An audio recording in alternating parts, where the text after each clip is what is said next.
Welcome to English Story Vault. Prepare yourselves because this story will take you on an incredible adventure into the life of a master of deception.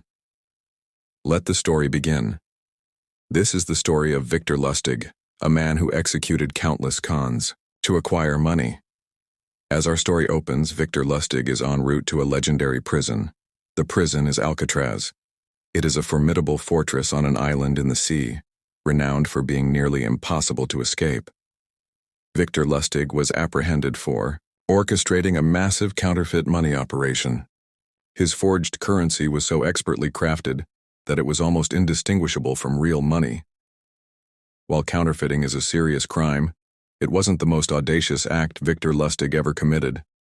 He is most famous for something far grander. He is remembered as the man who sold the Eiffel Tower. Yes, the iconic tower in Paris. Victor Lustig sold it, and he didn't just sell it once. He sold it twice. This sounds impossible, but it is a true story. How could a man sell a world-famous landmark? How did his journey begin? Victor Lustig was born into poverty long ago. His youth was far from easy, and he turned to a life of crime. But he learned to deceive people with remarkable intelligence.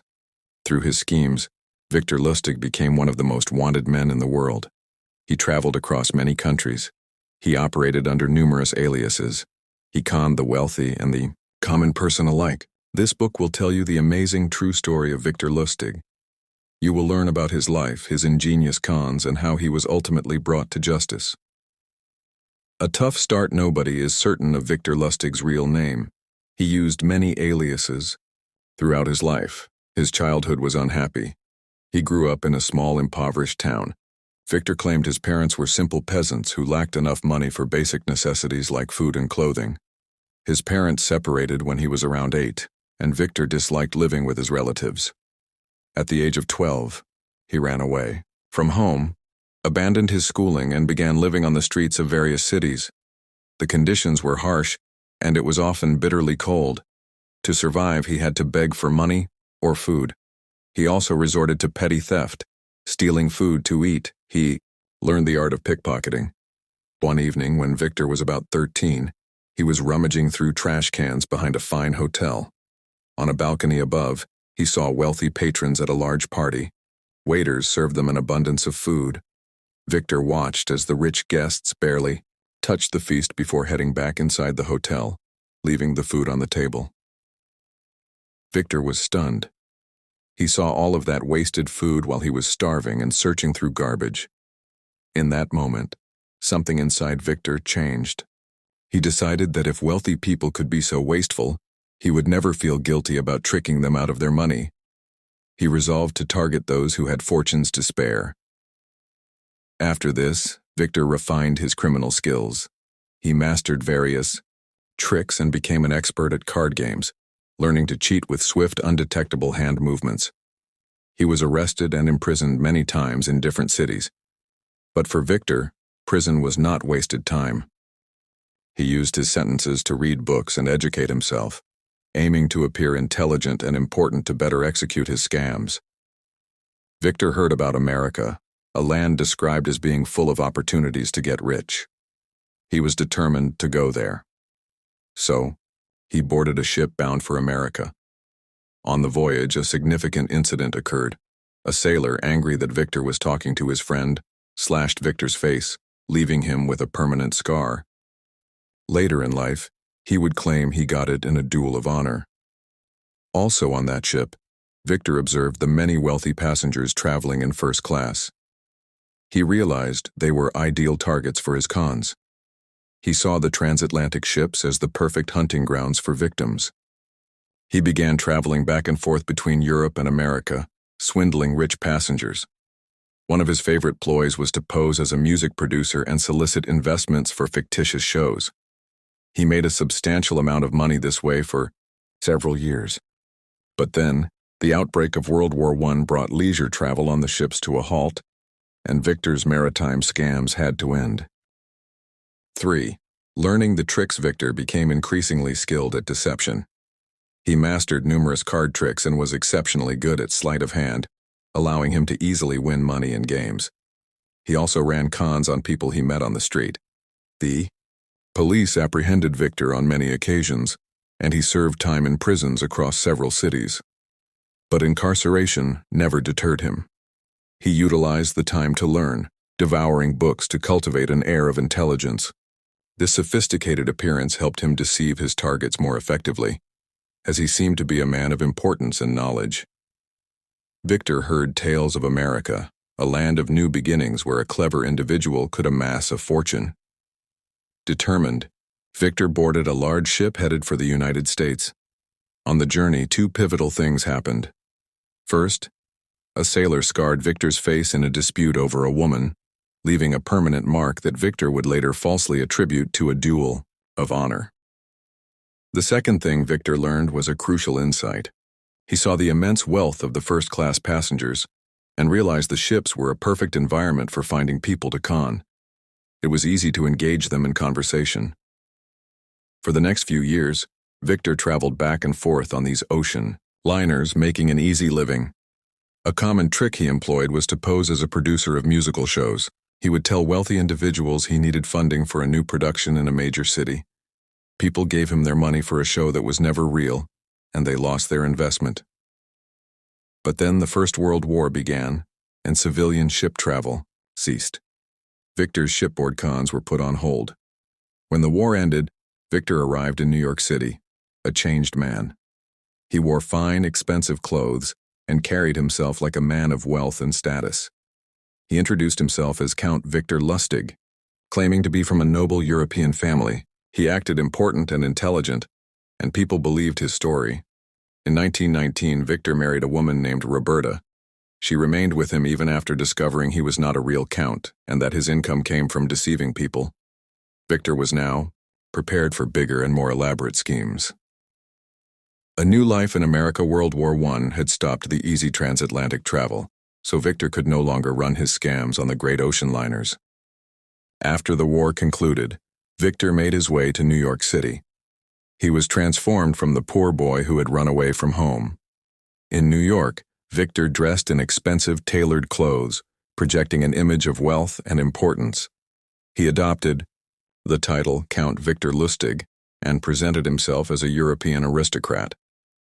He spoke eloquently and appeared highly intelligent. Many people in America were convinced. They believed he was a genuine count with immense wealth. Victor was ready. For a new chapter of cons. America in the Roaring '20s was fertile ground for a con man. The economy was booming, people had money and they were eager for more, making them susceptible to tricks. Victor met and married a woman named Roberta, who soon learned that he was not a real count and lived by his wits. Nevertheless, she chose to stay with him.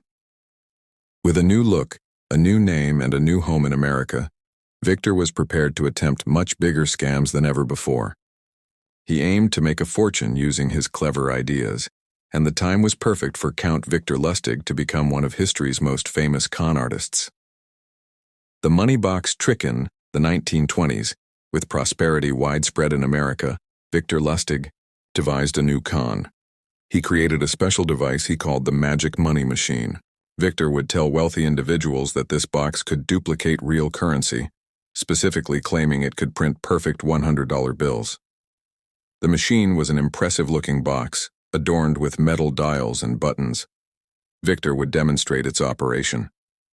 He would take a genuine $100 bill and a piece of paper, place them inside the box, and inform his audience that they needed to wait approximately 6 hours for the duplication process to complete. While they waited, Victor would entertain his marks with conversation, card games, or a meal. After 6 hours, he would open the box to reveal 2 $100 bills. The onlookers were always astonished. Of course, it was a trick. The box didn't print anything. Before the demonstration, Victor had skillfully concealed a second real $100 bill inside a hidden compartment. His sleight of hand was masterful. The device was just a wooden box. Believing the machine was real, his targets were primed for the final pitch. Victor would tell them he needed money more quickly than the box could produce it, so he was willing to sell the device. The wealthy marks, imagining a lifetime of free money, were eager to buy it. They paid Victor thousands of dollars for the box. After completing the sale, Victor would depart swiftly. The new owners would wait another 6 hours, only to find that no new money appeared. After repeated failures, they would finally realize they had been swindled. Most victims never reported the crime to the police, feeling too foolish and embarrassed to admit they had been so easily tricked. This silence protected Victor, allowing him to continue the scam. One woman he deceived with the money box, Billy Mae Scheibel, tracked him down. But instead of being furious, she was impressed by his cleverness. She didn't go to the police. Instead, she became his partner in crime and his lover. Victor was now ready for even grander deceptions. 6. Selling a big tower in 1925. While in Paris, Victor Lustig read a newspaper article about the iconic Eiffel Tower. The story reported that the aging structure was in dire need of expensive repairs. The government was facing a dilemma. Fixing the tower would be costly, and some officials believed it would be more economical to dismantle it and sell the metal for scrap. As Victor read this, a monumental idea sparked in his mind. He would sell the Eiffel Tower. He knew it would be his most audacious con yet, but he relished the challenge. He planned every detail meticulously. First, he needed to pose as a government official. He forged credentials identifying himself as a representative from the government ministry responsible for public buildings. Victor then identified the 6 most prominent scrap metal dealers in Paris, knowing they would be intensely interested in acquiring the tower's valuable metal. He sent letters to these 6 men, summoning them to a confidential meeting at a prestigious Paris hotel to discuss a secret government contract. He stressed that the matter was highly sensitive, and they must not speak of it to anyone. The 6 dealers arrived and were led to a private suite where Victor, impeccably dressed and acting with grave seriousness, met them. He explained that the government had made the difficult decision to demolish the Eiffel Tower. However, the move had to be kept secret to avoid public outcry. He told them they had been selected because of their stellar reputations and that the government intended to sell the scrap metal to one of their companies. It would be a massive contract, capable of making a company a fortune. To make his story credible, Victor discussed the tower's specifications, its construction, and its size, stating it contained 7,000 tons of high-quality metal. The dealers, impressed by his detailed knowledge, began to believe his story. The men were electrified by the prospect. They all wanted the contract. They submitted their bids to Victor in writing. Victor observed the men carefully. One dealer, André Poisson, seemed more desperate for the contract than the others. It was a major opportunity his business badly needed. After the main meeting, Victor asked André Poisson to remain behind. Once they were alone, Victor lamented the low pay of a civil servant. The implication was clear. Victor was soliciting a bribe. For André, paying bribes was a sometimes necessary part of business, so the request didn't seem strange. In fact, the demand for a bribe made the deal feel more authentic to him. André Poisson agreed to pay Victor and wrote him a substantial check. He handed it to Victor, believing this would secure him the contract. Victor took the check, his scheme a success. He immediately went to a bank, cashed the check, and then headed straight for the train station. He boarded the first train out of Paris and fled to Austria. Victor Lustig had done it. He had sold the scrap metal of the Eiffel Tower and made off with André's money. Victor waited in Vienna, scanning the newspapers daily for any mention of the Eiffel Tower scam. But no story ever appeared. André Poisson was too mortified to admit he had been fooled and never went to the police. Victor interpreted this silence as an opportunity. If the first victim stayed quiet, perhaps he could sell the tower a second time. He decided to return to Paris. A few months later, he was back, repeating the exact same scheme with a new group of scrap metal dealers. He used the same forged papers, the same secret hotel meeting, and the same story about the government's plan. The new dealers also believed him. One man was particularly eager for the deal, and Victor once again solicited a bribe. The dealer, thinking this was standard procedure, paid him a large sum of money. This time, however, the victim did not stay silent. Enraged, he went straight to the police. The story of the fake Eiffel Tower sale exploded in the newspapers. Victor saw the news and knew he had to flee. He quickly returned to the United States. Final scams and capture back in America, Victor continued his life of crime, unafraid to target even the most dangerous individuals. According to legend, he even conned the infamous gangster Al Capone. Victor approached Capone and asked for a $50,000 investment, promising to double it. 2 months later, Victor returned the full $50,000, claiming the deal had failed.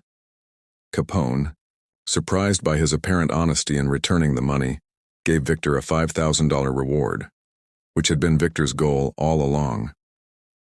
Later, during the Great Depression, it became much harder for Victor to find wealthy targets. He returned to counterfeiting, this time collaborating with a skilled engraver named William Watts. Together, they produced exceptionally high-quality fake $100 bills, which became known as super notes because they were nearly perfect. However, this operation would lead to Victor's downfall. In a foolish mistake, he tricked a Texas sheriff with his money box scam. When the sheriff discovered the deception, Victor paid him back using his counterfeit super notes.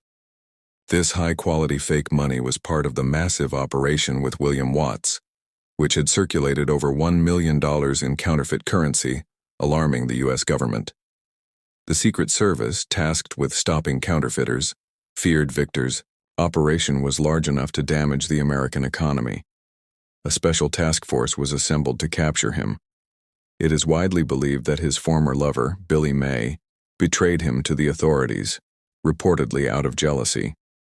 Victor was finally arrested in May 1935 and taken to a high-security federal jail in Manhattan. But Victor, ever the escape artist, planned his exit. He fashioned a rope from bedsheets and used smuggled pliers to cut the bars on his window. He then climbed down the side of the building from a high floor, cleverly mimicking the motions of a window washer to avoid suspicion from people below.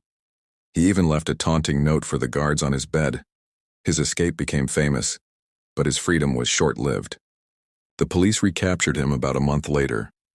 This time, there would be no escape. Victor was sent to Alcatraz Island, the formidable and famous prison. He was sentenced to 20 years and lived there under the name Robert Miller, which some suspect may have been his real name. Victor Lustig spent the remainder of his life in Alcatraz. He died of pneumonia in 1947 at the age of 57. In a final, ironic twist, his official death certificate listed his occupation as apprentice salesman. It was a humble end for the man who had twice sold the Eiffel Tower and run one of the largest counterfeit rings in history. Alcatraz was the final stop on the road for Victor Lustig. What do you believe was his most clever trick? Outro. Hey there, just a moment before you go.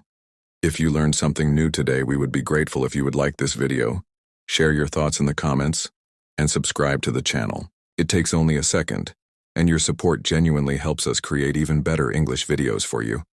Your support means the world. Thank you. Thanks for sticking with us to the end of the story. Don't forget to like, comment, and subscribe so you never miss our next one. Have a wonderful day, take care, and we'll see you next time.